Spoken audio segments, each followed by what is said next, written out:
Hi, good people of God. How are you doing today? Thank you for all the likes, comments, and shares on the previous video. I feel very loved. Thank you very much for joining me on another exciting episode of your ICAN Starter Pack. You know how we do it. My name is Chidinma Osigwe, and on today's episode, we'll be having or answering a very interesting question. So this lady, Rachel, she reached out to me, said all the amazing stuff in my DM, and she ended it with a question that says, as an accountant, is ICAN compulsory?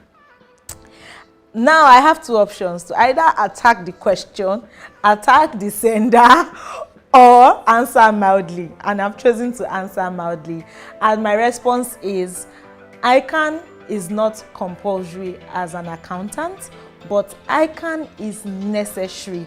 Don't let me say ICAN because we have the ACCA that also makes you a chartered accountant. The difference is ICAN qualification, right, is in Nigeria, and now we also have affiliation with other countries where it is recognized, and then ACCA is around the globe, right? Let me even say this to say that I have a friend that got a job abroad. She actually had ACCA. Why she didn't get the job abroad, why they didn't pay for her flight and everything, cost of traveling for her to come, was because she did not have Nigerian ICAN. So in their head, they're like, how come you studied in Nigeria, you became qualified in Nigeria, and you do not have the Nigerian qualification? That was how she lost the job. So I would say that anything that adds to your portfolio as an accountant, then you should, why don't you want to go for it? Why don't you want to go for it, right? And if you want to actually practice as an accountant in Nigeria without limitations, I would say take a professional qualification. There are other professional qualifications that you can opt for if you do not want to opt for ICAN, right? But if you want that stamp on your name, like that respect that comes with becoming an accountant, then why don't you want to become a chartered accountant? It's like saying, I want to practice as a lawyer and I don't want to go to law school.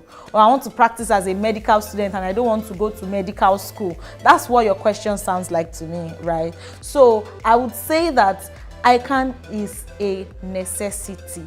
Go for it if you can afford it, if you have the time, if you have the discipline to sit down and read and study.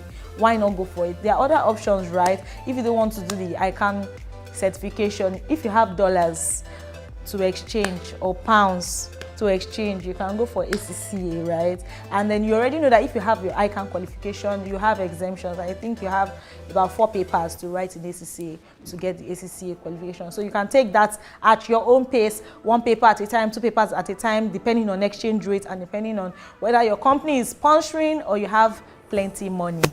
If you don't want to write ICAN, there are other qualifications you can go for. You can go for CITN, Chartered Institute of Taxation in Nigeria. You can go for other small qualifications as well that can make you practice and give you prestige on the job. If you enter entry level BSc Accounting or BSc Business Administration, do you want to stay on the same level forever? No, for you to move higher, you already know that you're on the same level with anybody that comes in with a BSc. So you need to look for something else to add to what you already have, right? So if you don't even want to add anything to what you already have, you don't want any professional qualification, you don't want CITN, you don't want ACCA, you don't want ICAN, you sure don't want. So already you've come in with your BSc qualification, right?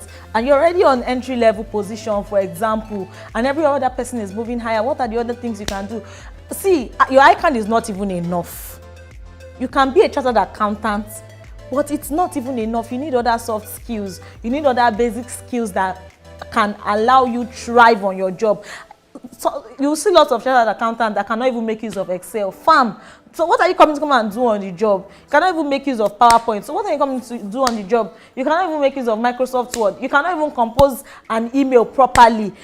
You will see lots of people, especially the ones that maybe their parents have sponsored from uni days, start writing their exams immediately, no internship. What makes you stand out are the skills that you learn on your own pace. Those are the things that make you stand out, not even the professional qualification. Professional qualification already gives you an edge in terms of your ranking in an organization, in terms of salary, in terms of competitive salary, but what makes you thrive on the job are other skills that you have acquired different from your professional qualification. I tell people, if I take away your professional qualification from you now, what can you do? How well can you earn for yourself? I started earning well even before my professional qualification. I was able to pay my way through my professional qualification because of the other skills that I have learned from my OND days. I interned in an accounting firm.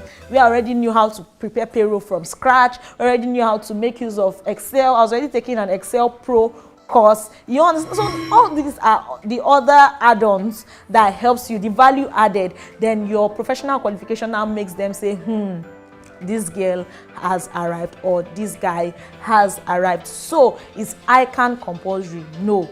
Is ICAN a necessity? Yes. Should I do ACCA? Yes, if you can afford it and the exchange rate will not choke, or if your company is willing to pay for you. But what is compulsory? Value added, the other skills that can allow you thrive on your job. That's my response to that question. Thank you very much for asking your question. Please continue asking your questions. Thank you for the love on my other videos as well. And till I come your way next time, my name is Chidinma Osigwe, and this episode is sponsored by Wigs Sanctuary. Bye.